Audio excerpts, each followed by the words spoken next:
byantanye igishika kubona ico kintu bita urumuri.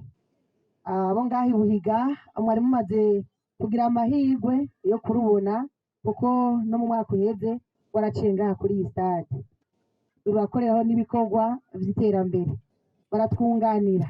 Rero ngira mwaramaze kuvyumva yuko urumuri ruriko ruragendera intara zigize igihugu ciza cacu c'Uburundi, ndetse rugaca mu makomine yose agize igihugu ciza cacu c'Uburundi.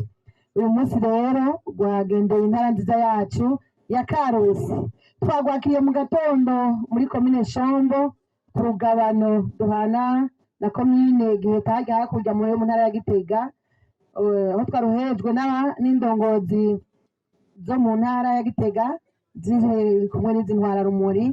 Turagendera komine Shombo, turaca muri komine Nyabikere, turaca muri komine Mutumba, none rero uyu munsi dushitse muri komine kuri umugoroba muri komine ya Buhiga. Urumva ko tumaze kugendera amakomine ane.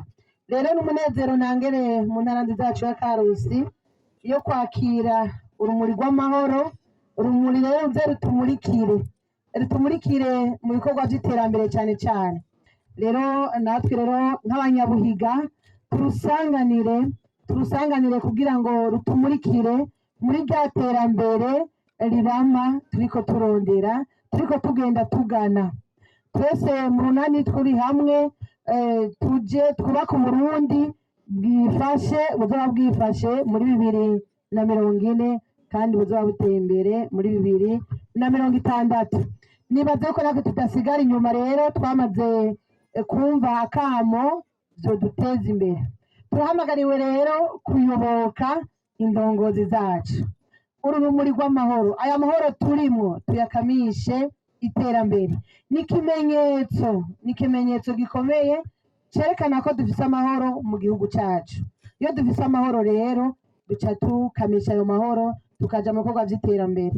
Rero banyakubahwa mwatugendeye, nk'uko mwamaze kubibona no mu yandi makomine, intara ya Karusi iratekanye mu mpande zose, kandi abenegihugu bari ku mirimo kandi mu mice itandukanye. Hari abarimyi bari mu gisata c'uburimyi bariko bararima, ubu turiko turabagara ibigori twongera dutotahaza. Abanyeshuri bari kw'ishure, abadandaza bariko baradandaza. Ariko hambavu y'ivyo bikorwa, imirimo umwe wese abajejwe ku munsi turakora n'ibikorwa vy'iterambere rusange. N'ivyo bikorwa vy'iterambere rusange turicira amabarabara y'imigenderanire, tugasibura imifurege aho isanzwe iri, amakanivo, tugiyubakira amashure, amavuriro, tukubaka n'ibiraro mu gihe tuba tubishoboye.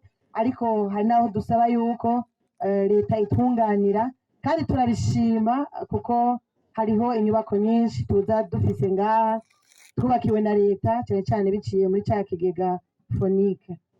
Rero hambavu y'ivyo murabona ko turiko tubakira n'ikibuga ciza ca kijambere. Iki kibuga mubona ngaha cubatswe mu nguvu z'abanyakarusi.